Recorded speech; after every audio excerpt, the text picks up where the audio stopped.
Welcome. Thank you for joining us for tonight's Springfield District Community Conversation on Active Transportation as part of the ActiveFairfax Transportation Plan project. Please note that this meeting is being recorded and the recording has started. First, I would like to introduce myself. I'm Nicole Winans with the Fairfax County Department of Transportation. I'm an active transportation planner and the project manager for this project. I'm joined today by Tom Bichartney. He's the director for the Fairfax County Department of Transportation, as well as Chris Wells, who is the program manager for the Active Transportation Program with the Fairfax County Department of Transportation. I'm also joined by David Loss, who is the Bike Share Program Manager and Outreach Manager for the Active Transportation team in Fairfax County, as well as Peter Ongs, who is representing the Supervisor District Office. Thank you for joining us, Peter. The agenda for this meeting is listed here. So first, we will go over some of the meeting logistics. Obviously, when we started this process, we were hoping to meet face-to-face to have this discussion. Unfortunately, due to the pandemic, we had to move the meeting to a virtual format. So we will go over some of the nuts and bolts of this format to ensure that you're able to voice your opinion, know which buttons to press, and using the chat and whatnot. So then we will take a look at what is active transportation, because this is an active transportation project, and what are active transportation facilities. What are we going to work with as part of this plan update? After every type of active transportation mode, which is pedestrians and bicycling and hiking, mountain biking, and equestrian, we will have a chance to have a brief discussion about your thoughts on those experiences in Fairfax County. Then we will take a look into the future. What is this project about? We're planning for the future. What is the vision, and what is your vision for active transportation in Fairfax County? So we'll have some time to have that discussion. And then we will conclude the meeting with a look at the next steps for this project, as well as another chance to ask any questions about the project or any last minute issues you would like to discuss.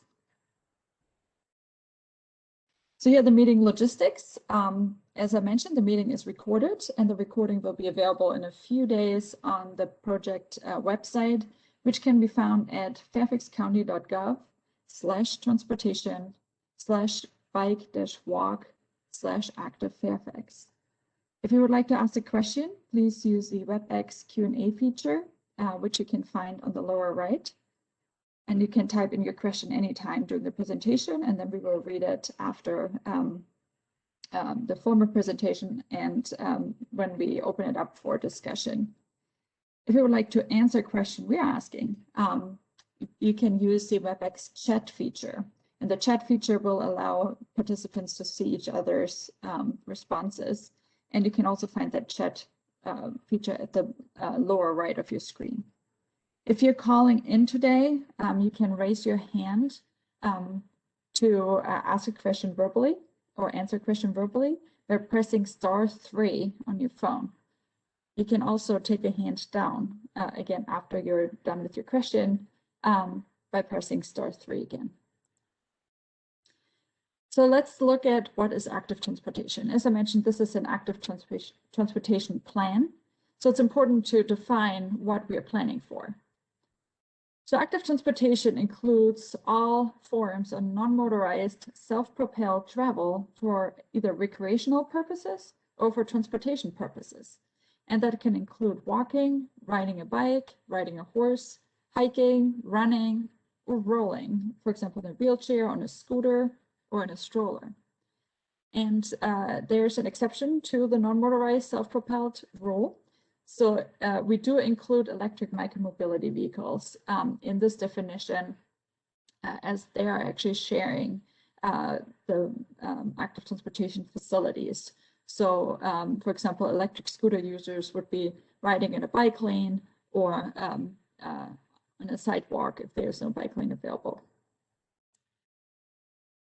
So now we take a look at the active transportation facilities that we can plan for in Fairfax County. So we first look at the pedestrian facilities, then at the bicycle facilities, and last at the hiking, mountain biking, and equestrian facilities. So let's look at the pedestrian facilities. The most basic facility is the sidewalk. You're all familiar with that. They're a little bit wider and usually concrete in urban areas. You can also find street trees and lighting and benches in those urban areas. And then we have more narrow sidewalks in more suburban or more rural parts of the county. Those are usually 5 feet wide. The newer ones are in order to make it possible for someone in a wheelchair to safely pass each other and turn around. And that's how that width is determined. Let's look at crosswalks. So crosswalks is a really important pedestrian facility because that's where most of the conflicts happen. So we have different types of crosswalks in Fairfax County. So the graphic on the left shows the most common type. So the first, what's labeled number 1 here, is a marked crosswalk, and just a standard marked crosswalk with 2 parallel lines. And those can be found at most signalized intersections. Then the number 2 here is a high visibility crosswalk. So this one has the bold stripes. It's also known as a zebra crossing. And those can be found usually near metro stations or near schools where a lot of pedestrians are to be expected. But then there's a third crosswalk, and it's actually an unmarked crosswalk. But legally, it's the same as the other 2. So a lot of people don't know that this is as important of a crosswalk as the other ones, but it is definitely less visible to drivers. And then we have something called mid-block crosswalks. So while all the other crosswalks that we just looked at are at an intersection, the mid-block crosswalk is away from an intersection between 2 intersections, usually a trail crossing, or maybe there's a bus stop or some other reason why pedestrians are crossing here. And those crosswalks are usually in the high visibility format to raise awareness for drivers that are passing by that this is a pedestrian crossing that they have to look out for. You also see the signs on the left and right of these type of crossings.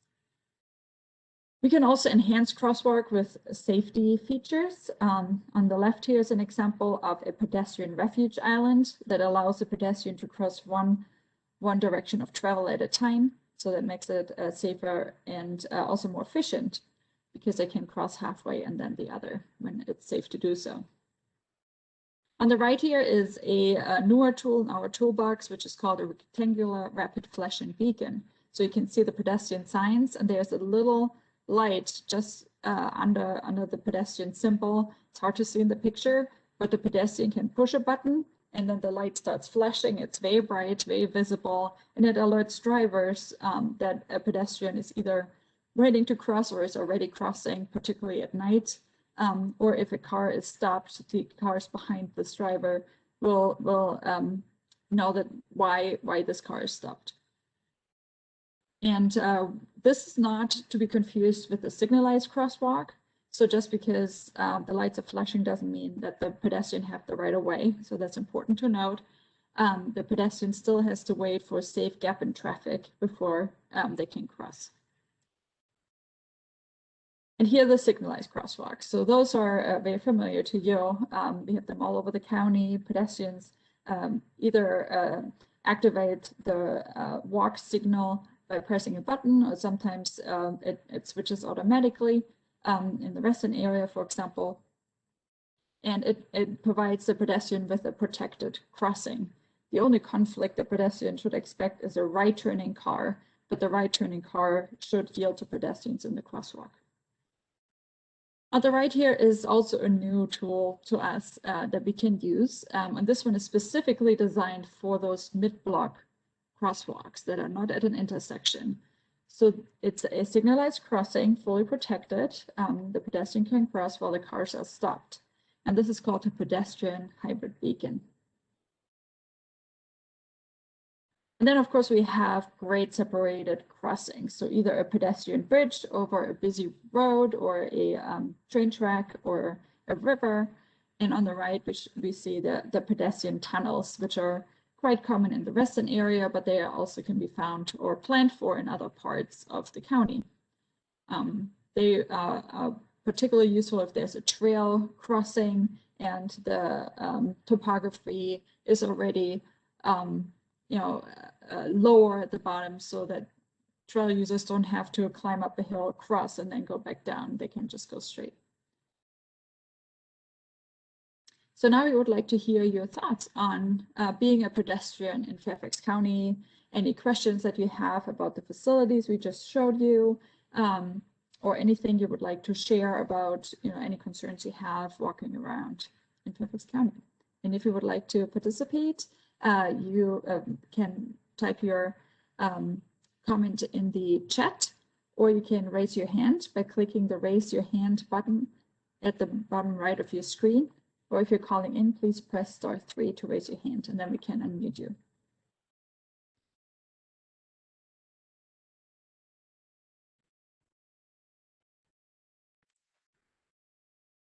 So we do have a question for starters from Patrick. So maybe you could, if you're able to answer this and clarify a little bit, Nicole.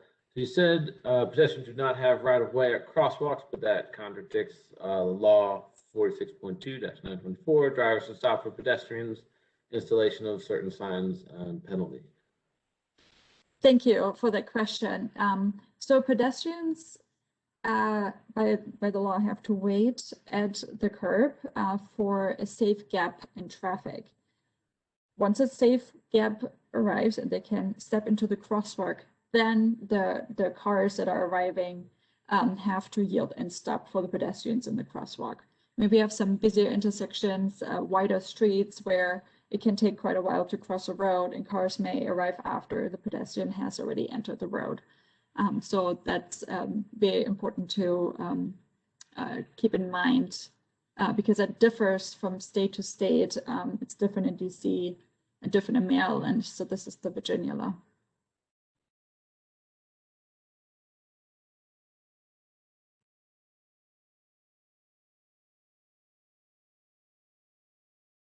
All right, do we have any other questions?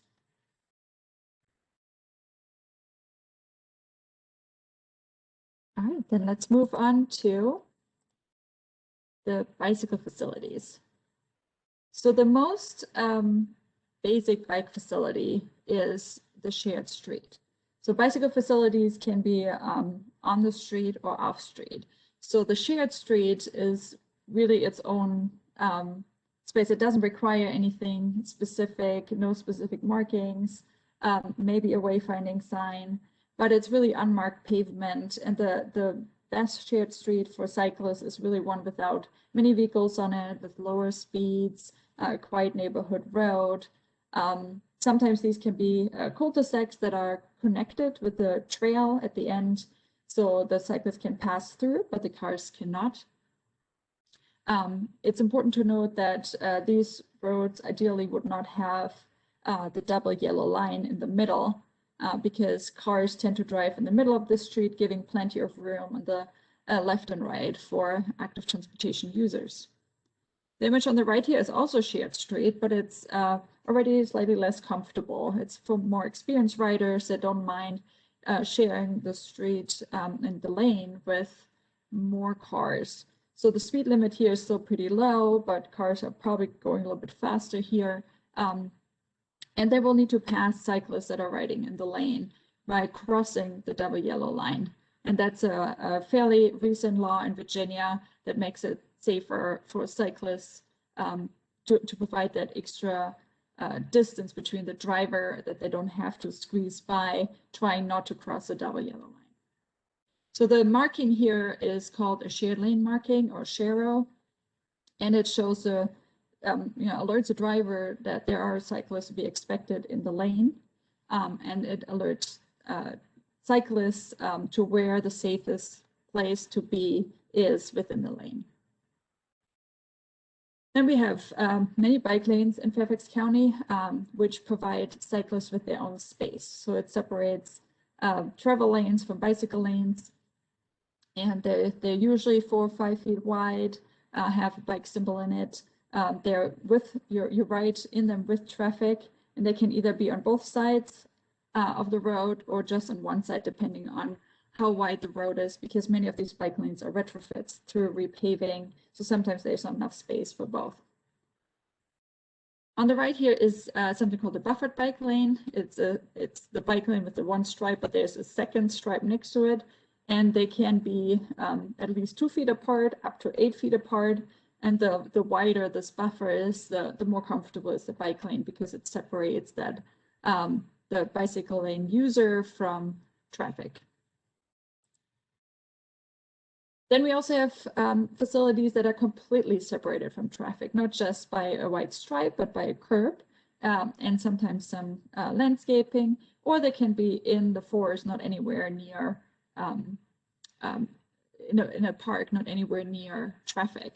So they're called shared use paths, and we have about 500 miles of these in Fairfax County.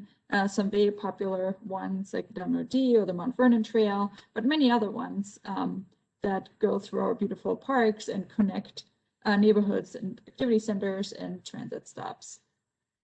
The facility on the left here is not in Fairfax County, but it's something Fairfax County is planning for in the future. This one is an urban trail. So it's a shared pedestrian and bicycle facility in an urban setting. So it looks a little bit different. It's not pavement, but some other treatment that blends in with the urban environment. And then we have a newer facility that we currently have only segments of in Fairfax County. We don't have an entire corridor with these yet, but we are planning for these facilities, and those are separated bikeways, also known as cycle tracks or protected bike lanes, and they are behind the curb. So they're just like a shared use path, but they have a parallel sidewalk next to them to separate not only active transportation users from the cars, but also bikes and pets.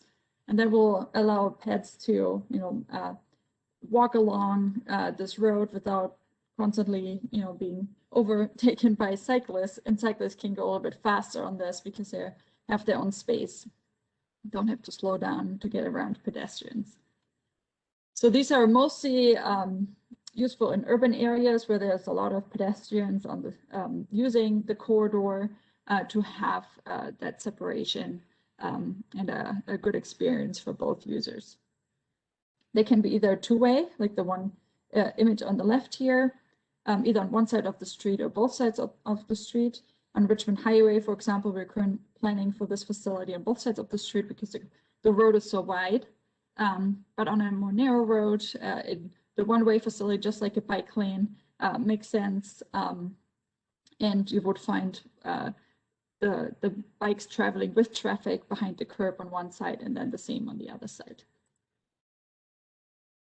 And unlike a sidewalk for pedestrians, which is pretty straightforward, we have so many different bicycle facilities to choose from.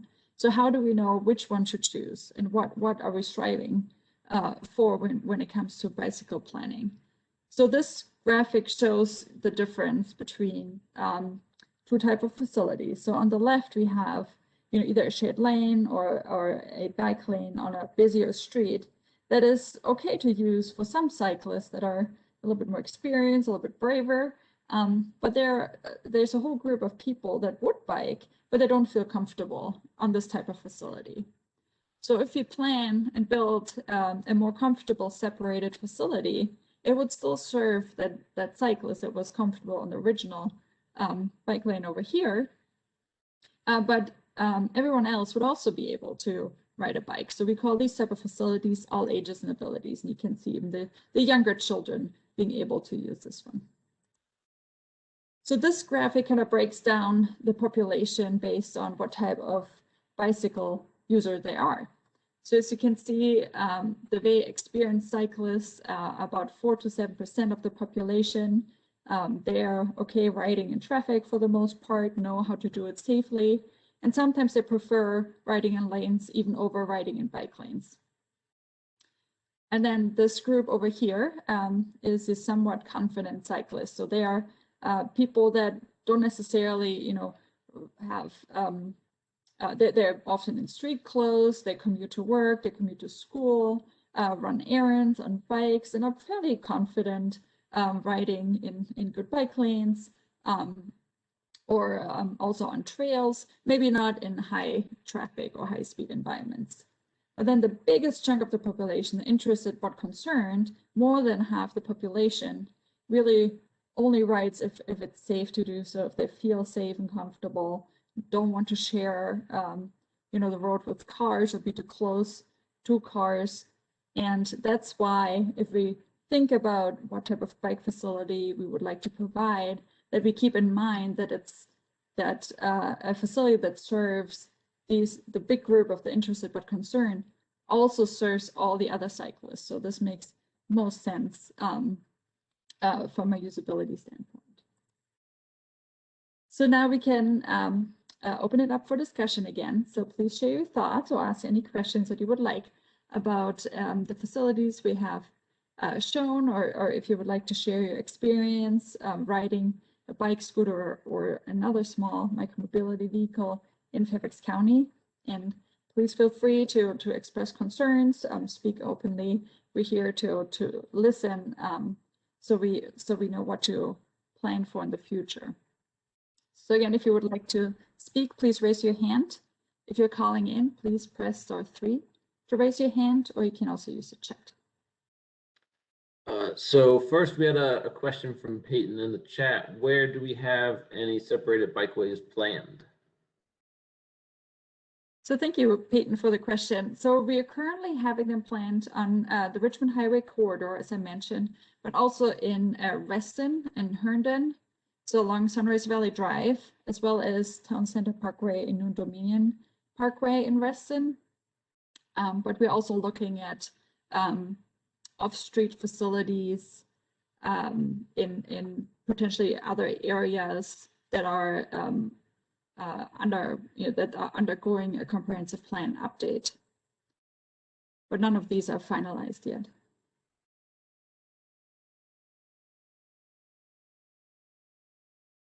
Great. So we have Sean Newman raise his hand. Good evening. Should be unmuted.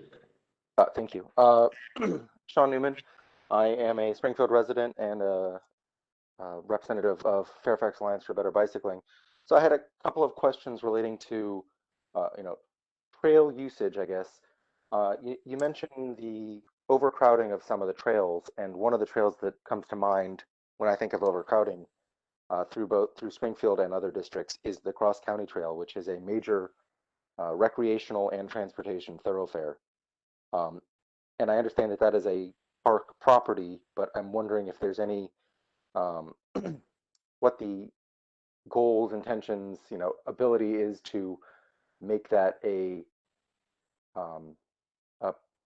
facility that can be used by more of the population who, especially during the height of the pandemic last spring, it was very crowded.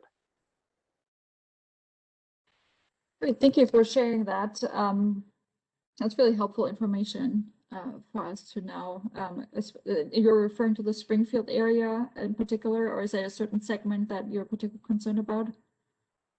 I guess the section that gets super crowded, there's an area right around Lake Acatink, which I suppose probably is not Springfield District, and parts that are further south, which again may not be Springfield District, that may be Lee, if I had to guess, down by Saratoga area, that get rather crowded as well as the, of course, the Prosperity, the area around Prosperity Avenue.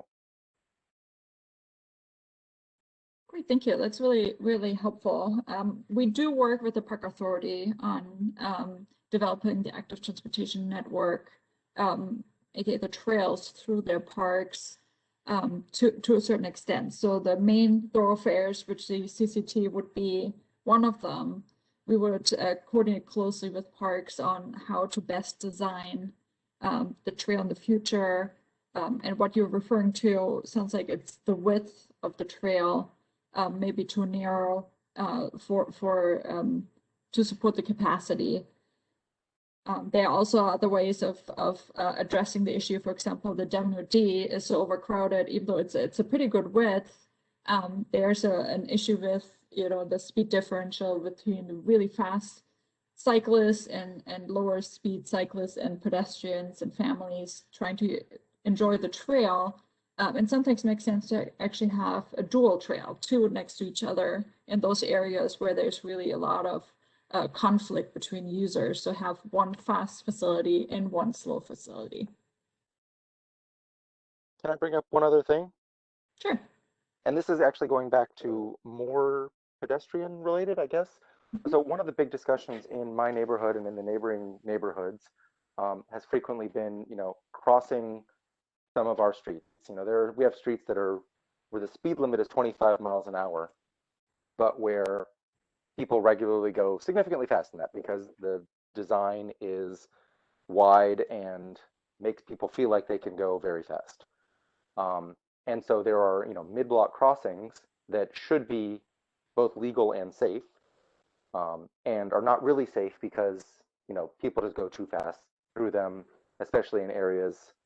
There's one that I can think of on Carly Parkway where there's a pool right there where, kids will want to cross from the opposite neighborhood, and there's no crosswalk, and people, it's at the bottom of the hill, and people will be going, I don't know, 35, 40 miles an hour down that hill sometimes, at least.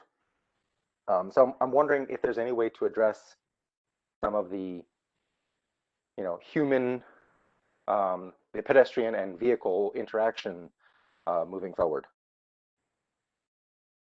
Great, thank you for pointing that out. And some of the treatments we looked at earlier in the pedestrian section, like the pedestrian refuge island or the rapid flashing beacon, could potentially be used to enhance a crosswalk. But if there's not one right now where there's a lot of pedestrians crossing, please contact the Fairfax County Department of Transportation with that type of information, and we can do a crosswalk study that's required by VDOT to determine if a marked crosswalk is warranted. And then when funding becomes available and the road is really wide and there are real safety issues, the county can add those extra safety measures that make it a lot more safe and comfortable to cross a road there.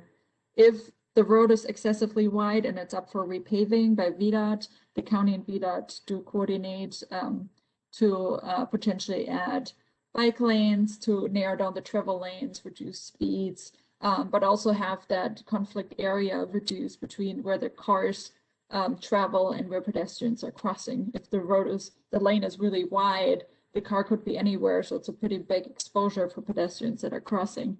So we have a couple things in our toolbox, depending on funding, depending on where if the road is up for repaving, how quickly something like that can be addressed. But if you know of any locations just like the one you're describing, please feel free to reach out outside this process year-long to the Fairfax County Department of Transportation so we can take a look at improvements.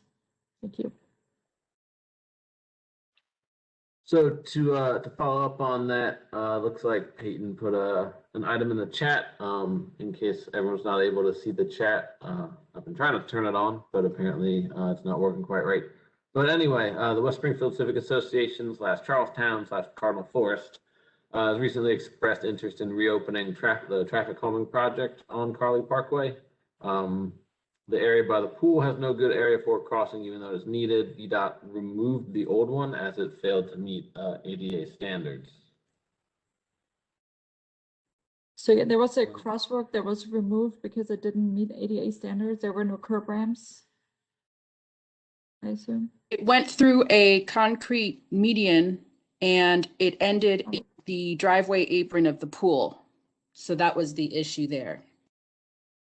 Okay, thank you. Yes, we have previous crosswalks that have been there for a while. Sometimes are in locations that nowadays we wouldn't stripe those anymore. And sometimes VDOT does remove them either for that reason or because there are sight distance issues. Like there is, for example, a curve, and a car would not be able to see the crosswalk at a reasonable, time to stop for a pedestrian there.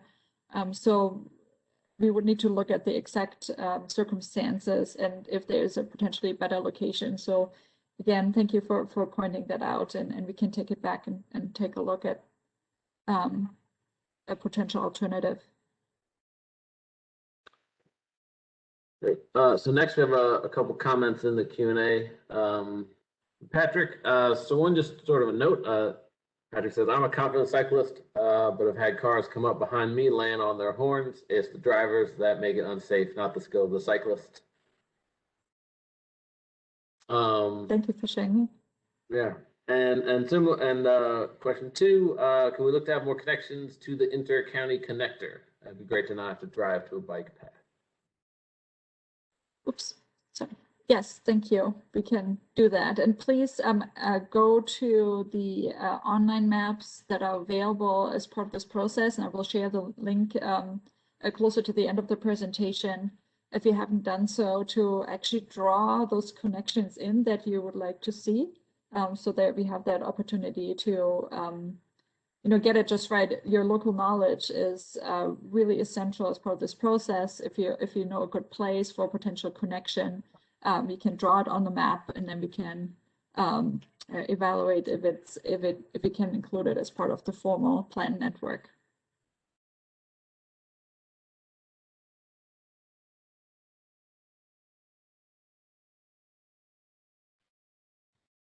Are there any other questions?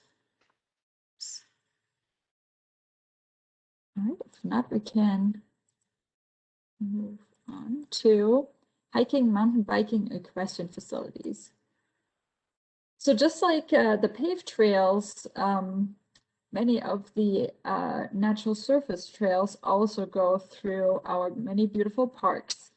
So they are a little bit more narrow, usually a softer surface like mulch or other natural material, or sometimes crushed stone.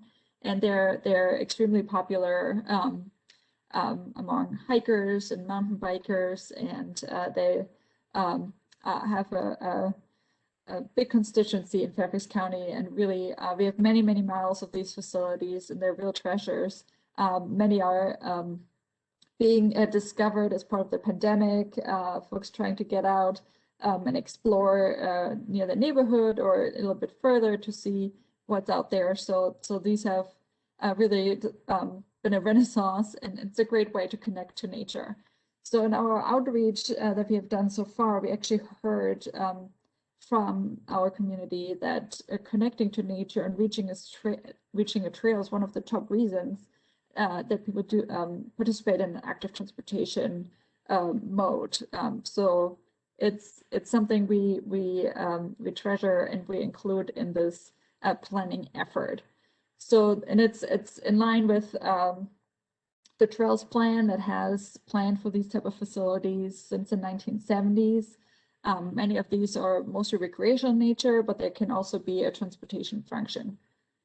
And on the right here, you can also see that specifically designed mountain bike areas or trails can also have these fun obstacles to create an extra challenge for experienced riders.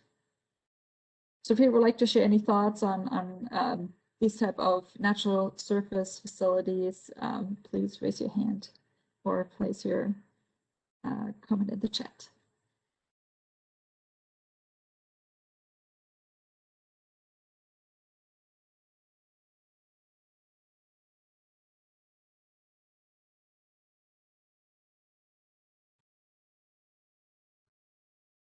All right, not seeing any comments. We can move on to complete streets. So complete streets are basically an enhanced infrastructure along a corridor. So we have walking facilities, we have biking facilities, and we have the lanes for the cars, but then we can add additional supporting infrastructure to the corridor to make it more comfortable and enjoyable to walk or bike or even drive along the corridor. And that can include street trees, street or sidewalk lighting, and street furniture to rest. And you can see on the picture below what difference this type of enhanced infrastructure makes. So it's the same road. You can see the yellow truck coming down the road here. But on the left picture in the existing condition, there's just a bike lane and the travel lanes, a little bit of street lighting, but no trees, no shade, no pedestrian facility. And this is near school, so there's school children walking on the side of the road. So a full complete street built out here would add sidewalks and bike lanes, protected bike lanes actually, but also the street trees. And you can see how different the different feel the road gets particularly from the perspective of a human being walking down at lower speed outside a car, having the shade, lighting at night, but also it creates a little bit of a tunnel, so it narrows the visual field, which helps slow down traffic. So this is a great way of encouraging active transportation use of our facilities and make it more comfortable and safe. So now let's take a look at the project itself. So why are we doing this project? So we already have active transportation plans in the county. However, they are already a little bit older, and it's time to update them and also merge them. So we have the countywide trails plan and the bicycle master plan that both plan for bicycle facilities, and the trails plan also for pedestrian facilities. But the trails plan has been around since the 1970s. It's pretty comprehensive, but it hasn't really been comprehensively updated in a few years. And then the bicycle master plan was first adopted in 2014, but it really focused mostly on street facilities. So the bike lanes, the buffered bike lanes, the shared streets, the connectivity between those facilities, and a few trails and shared use paths that were very important for transportation use. So this was a very commuter-oriented plan, while the trails plan is serving both transportation and recreational needs. But sometimes they don't really speak to each other because they were developed at different times. So the goal is to merge those two plans together and have one facility that meets the all ages and ability users' needs per location. Then we also have special area plans. And those area plans are for our activity centers, for example, like Springfield or Huntington, Reston, Tysons, Annandale. So those commercial areas have their own comprehensive plans that also includes active transportation infrastructure. And they are planned for in what you can see down on the right here in a form of a cross-section. So you can see what type of facility is planned for what type of road, but it's not necessarily shown in a network function, particularly for the pedestrian infrastructure. So for bike, the bike networks are shown, but not the pedestrian networks. So we need to make sure that when we combine the trails plan and the bike plan, that we also coordinate with all these area plans because there's overlap as well. Then we have regional trail network plan. That plan is not a comprehensive plan in that sense. It's more of a vision for a region-wide trail network of paved trails, so shared use paths. And that effort is led by the Capital Trails Coalition, which was founded just a few years ago. And the members are the jurisdictions in the area, as well as some of the major landholders like the National Park Service. And you can see the vision for Fairfax right now includes most of our existing trails that are well connected in green here, and some of our trails that are under construction or funded to be constructed soon in orange, with the one exception of this east-west trail down here that is not funded or under construction, just in little parts, but that's a really important trail for our community, so it was included in this designated network. As part of this plan update, we would like to formalize this network as part of our comprehensive plan, but also add more trails to it, because you can see the big gaps and some of the connectivity issues that weren't necessarily included in the network when it was first envisioned for a variety of reasons. So we have a chance to take another comprehensive look at it to ensure that it's well connected, that our trails are well connected to our neighboring jurisdictions. A few more thoughts on why. Oh, sorry, Nicole, if I could just jump in real sure. quick. We have a question about the interactive map. If you want to just jump back. So Patrick asked, for the walking paths, can we annotate where we would like to see them? He specifically notes walking on Old Keene Mill from Hillside to Huntsman can be dangerous. And the sidewalk stop and start around Washington Irving Middle School on Old Keene Mill, and Rolling Road near the VRE, some of the prime locations. So specifically, how would he best add those suggestions to the interactive map? Okay, great question. And let me just jump forward to the plan where it makes most sense. So the website, the project website, which can be found on the county website, or the direct link is down here below, ActiveFairfax.weebly.com, provides access to this interactive map that you can just zoom into your neighborhood or area of interest, and you can click on the map, draw a line for where you think that connection should be made. And you can choose between a natural surface facility or a shared use path facility or a complete streets enhancement. So that way, and then you can add a little description. There's a little pop-up box. You can type in your description of why you think that connection makes sense. Upload any pictures if you would like. And if somebody else has already made that connection, you can click on that recommendation and like it. Like on Facebook, you click like, or you show that you vote for it in your heart, that suggestion. And the system will show how many people have agreed to with that recommendation. And let's jump back to the project need. So I mentioned that we are planning to merge the bicycle master plan and the county road trails plan, and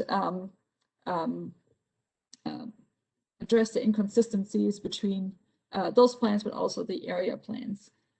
Then we also would like to update the design recommendations for the planned facilities. So as the plans are a little bit older, some of the design recommendations for the facilities that we're currently planning for are outdated and no longer meet national best practices or engineering standards. So that update can be made as part of this project. We can also add some policies and recommendations that address pedestrian issues. So as I said, the bicycle master plan and the trails plan didn't quite address all the pedestrian facilities that we can do in Fairfax County.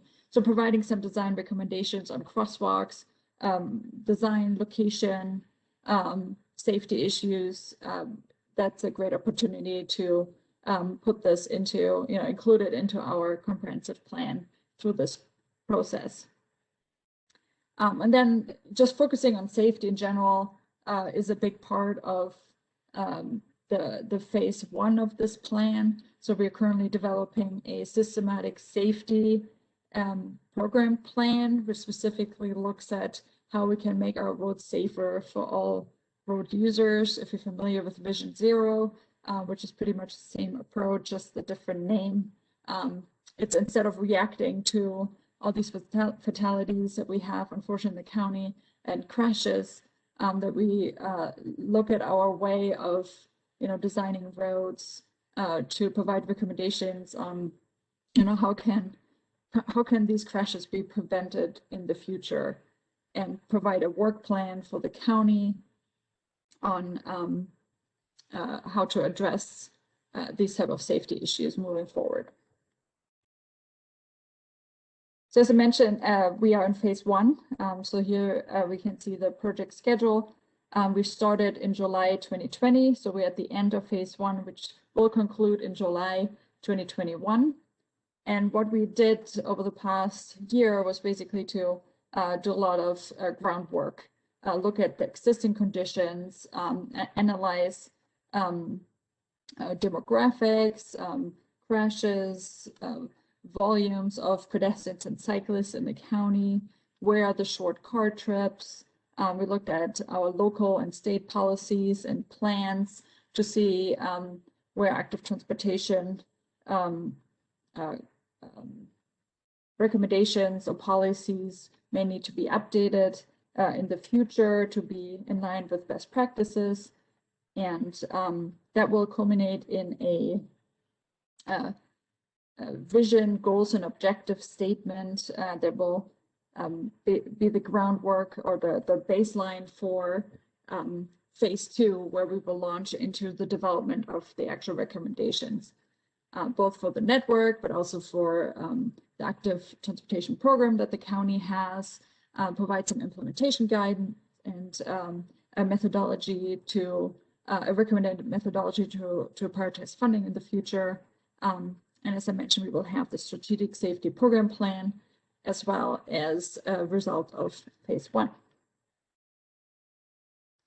So now we would like to hear from you about your vision for active transportation in Fairfax County. Any big ideas you would like to share, or anything you would like to see, be included in the plan. So please raise your hand if you would like to share, or press *3 if you're on the phone. Or use a chat. So we have a hand raised, Sean Newman. So I had a question about implementing the safety improvements. What can we do to more quickly implement safety improvements that we see? I mean, there are plenty of places that could use, a pedestrian refuge in the intersection. There are places that we could use, either some sort of either signalization or at least in our RFB. There are plenty of places that could use something that is I'll say relatively simple treatment. And I'm wondering what we can do to make those faster to implement.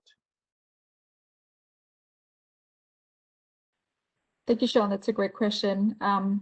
So the county has invested many $million in building sidewalks and trails, shared use paths over the recent years, and we're still in the process of implementing these facilities that were identified and then approved as part of the Transportation Priorities Plan a few years back.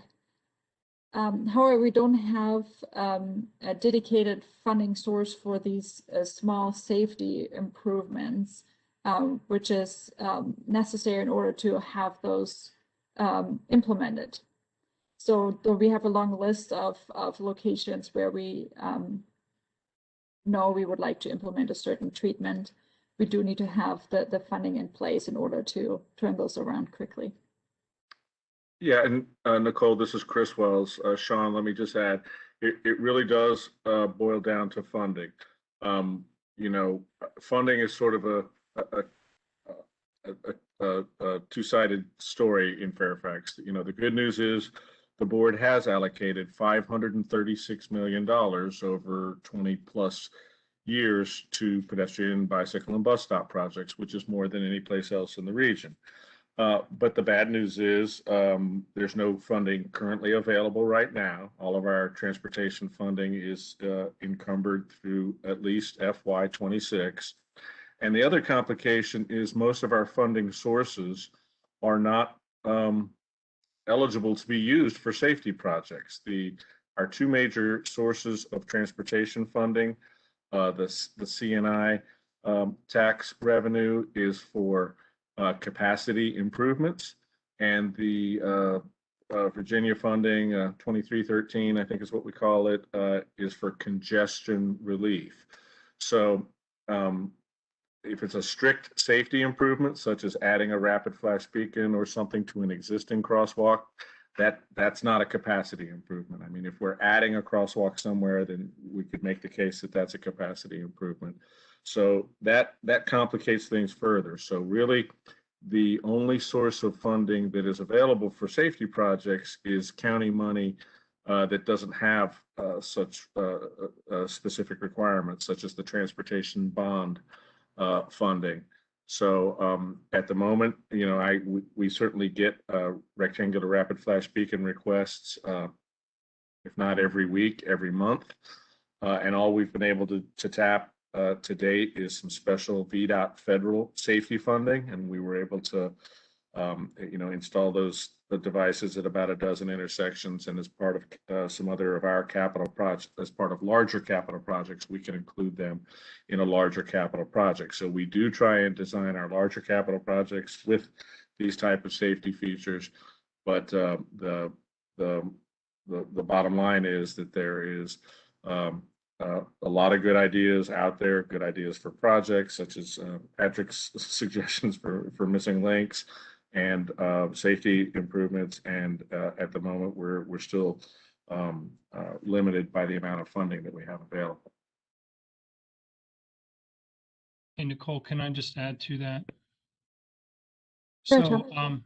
so Nicole and Chris are absolutely right about the funding piece, but there are some things that we are working on with VDOT right now that are a little more immediate.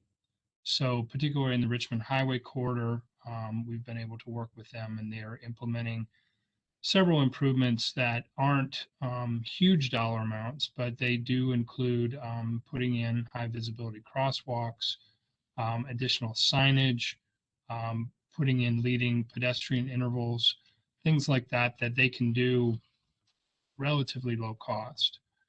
So we are working with them on some of those types of things around the county. There's always more to do. We're focused on Richmond Highway in particular because that's where a lot of our pedestrian accidents have occurred, unfortunately. But there are probably other places in the county that we can evaluate, you know, once we finish with Richmond Highway. So it's not like we're not doing any improvements. We actually do have a pretty robust program to do pedestrian improvements with the money that's available to date, but certainly having more money available would allow us to move a number of projects, including our RFPs, forward more quickly. Thanks, Tom. And on that note, it's important to emphasize the coordination between VDOT and the county on the repaving program every year. We are able to add many miles of bike lanes every year, which do have a proven effect on particularly the high-end speeders, which are a safety issue for pedestrians, and do make the roads more comfortable for pedestrians both to walk along and to cross, and of course provide the bicycle facility as well. But as part of that effort, we also evaluate crosswalk locations on those roads that are slated for repaving, both the roads that get bike lanes and the ones that don't. So we can take a look, and if it works out and we get the pedestrian counts done in time, VDOT is able to add those new crosswalks into their striping plan, which is at pretty much very low cost of the county. So the county is responsible for the signage that comes with the crosswalk. However, that only works if there's the curb ramps already there. So it's these unmarked crosswalks that are already legal crosswalks that we can upgrade to a higher facility. But again, anything that requires a concrete work or the rapid flashing beacon or a new signal comes at a significant cost that would need to be implemented at a later time when funding becomes available.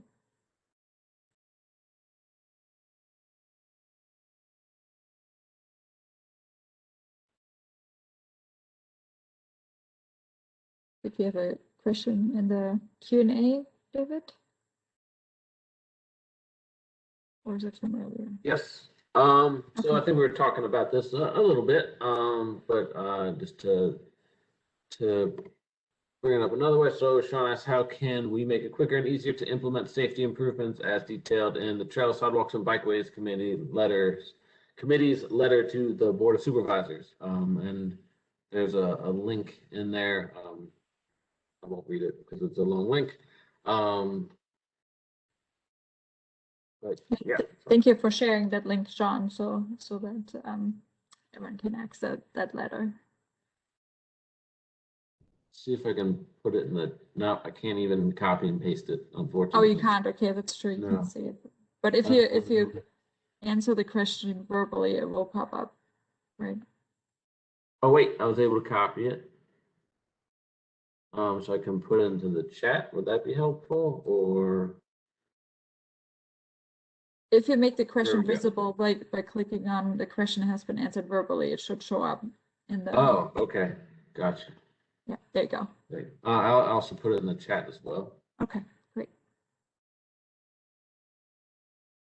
All right, if there's no further questions or discussion on the vision for active travel, let's look at other ways to share, your thoughts and your feedback.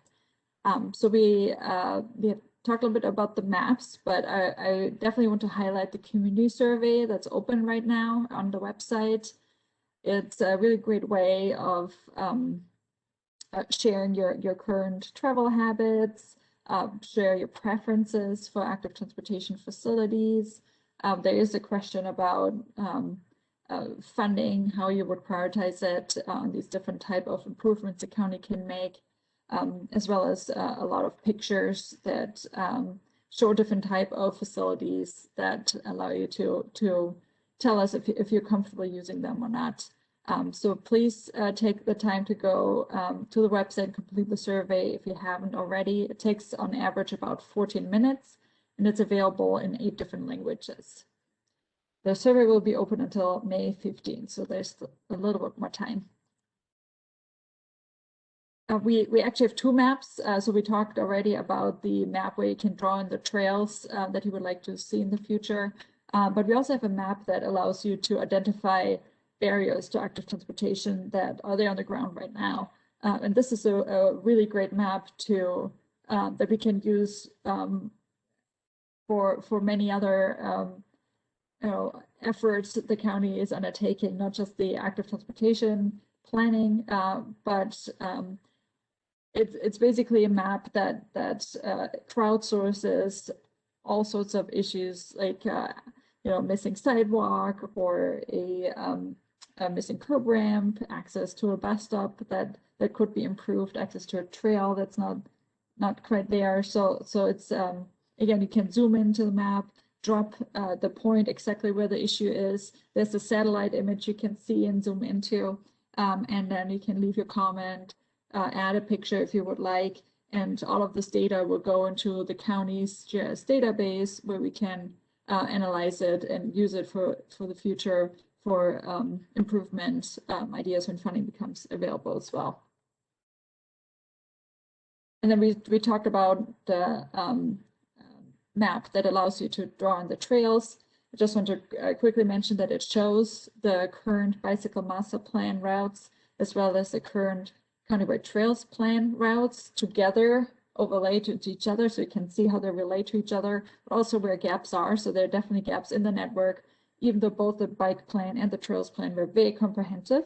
But the land use has changed. There are new destinations, new metro stations, new neighborhoods that popped up, so that there are maybe some links that still need to be added in order to connect these destinations and origins to the network. So the next step for the project is to wrap up public engagement. It will continue through May 15th, and then take all that information back from the survey, the maps, the meetings like the one today, and develop this vision and goals document that should reflect the key outcomes for active transportation in Fairfax County. And that document that will then go back to the public for review, and you can take a look and provide comments on that. And then we will make revisions and bring it back to the Board of Supervisors in July for approval, which will conclude phase 1 of the project. So this ends the formal part of the presentation. So again, you can learn more about the project or get in touch with us on our website at fairfaxcounty.gov/transportation/bike-walk/ActiveFairfax, or you can just search for ActiveFairfax on the Fairfax County website or on Google, and it will get you to the project website. You can email us with any other comments or ideas at ActiveFairfax@fairfaxcounty.gov, or you can reach us by mail at Fairfax County Department of Transportation, Attention Active Transportation Program at 4050 Legato Road in Fairfax.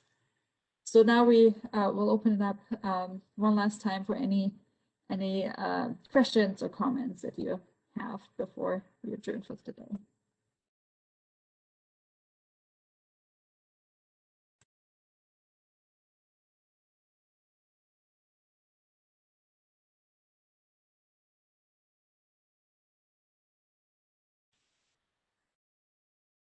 So it doesn't look like there are any outstanding comments. So I would like to thank you for participating today. And again, this is really, really helpful, essential information for us that you share today in order to get the plan right. This is a big county, lots of different neighborhoods and areas that have their unique set of issues. So thank you for participating, sharing some of those with us so we can take them back and make sure we address your concern as part of the planning process. So thanks again and have a good night. Yep, thanks everybody. Share the survey and share the map with anyone you know that's could help us out. Thank you. Thank you, everyone. Good night.